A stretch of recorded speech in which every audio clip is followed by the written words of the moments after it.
Nous sommes réunis aujourd'hui sur invitation de la Commission de justice et paix de la France en collaboration avec le Monnerie congolaise à Paris pour présenter à nos compatriotes l'état des lieux de l'initiative Pacte social pour la paix et le bien vivre ensemble en RDC et dans la région de Grand Lac, l'initiative conjointe Église catholique, Église protestante, lancée depuis Noël 2024.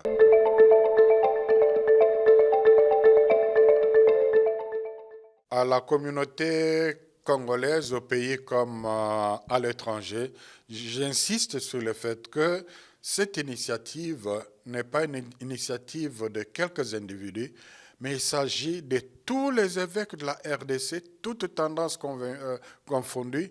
Il s'agit de pasteurs de comités de synodal de l'ECC, tous de toutes les tendances qui se sont mis ensemble pour proposer au pays quelque chose de sérieux. Donc, il ne faut pas se laisser manipuler par ceux qui ont des intérêts partisans politiques. Les pasteurs, protestants comme catholiques, n'ont qu'un seul intérêt, voir leurs brebis, les Congolaises et les Congolais, vivre en paix dignement et profitant pleinement des richesses dont le pays est doté. C'est une initiative essentiellement pastorale.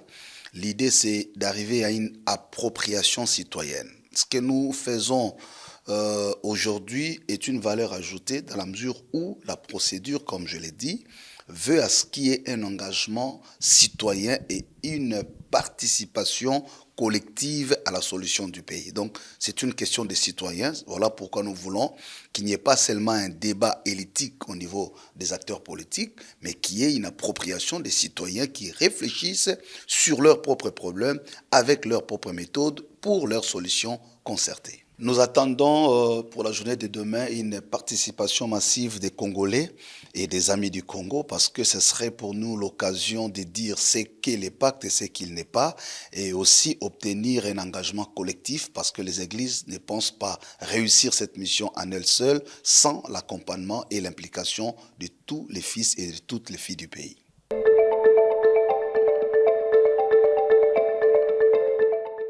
30 ans de conflits, plus de 6 millions de morts, autant de dialogues politiques engagés, nous tournons en rond, les gens continuent à mourir. Voilà pourquoi le pourquoi de cette initiative qui n'est pas régie, contrairement aux autres dialogues passés par les agendas, les calculs politiques, mais c'est la société civile qui propose à la nation une voie consolidé par le dialogue des experts, c'est ce qui a manqué dans le passé. La situation devient globale au-delà de tout ce qui nous intéresse au niveau de l'Est du pays. Nous avons avec l'AFCM 23, mais il y a les ADF qui tuent, pas plus longtemps que la semaine passée. On a fait plus de 86 morts.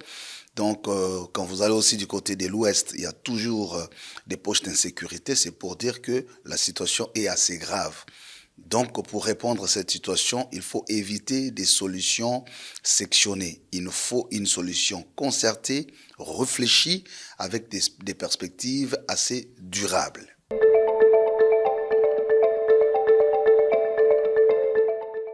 À Doha, aux États-Unis, il y a eu ce dialogue avec le Rwanda et avec le M23 et AFC. Mais malgré ces avancées, le défi est encore là.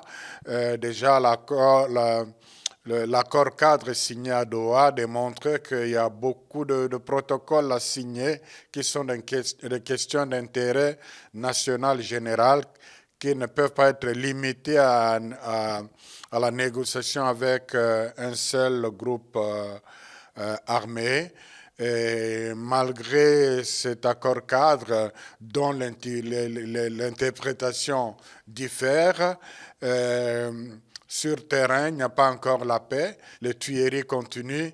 Voilà pourquoi nous tenons à insister qu'on n'aura pas une solution en dehors d'une table ronde autour de laquelle le peuple congolais, avec l'aide de leurs experts, approfondiront les causes profondes de la crise et se mettront d'accord sur de voies et moyens pour y mettre fin définitivement et s'engageront à soutenir un pacte social. Aujourd'hui, l'initiative du pacte social a atteint un niveau important parce que nous avons produit la feuille de route qui a été le fruit d'un travail mené par les deux églises catholiques et protestantes, mais aussi avec les cabinets du président de la République.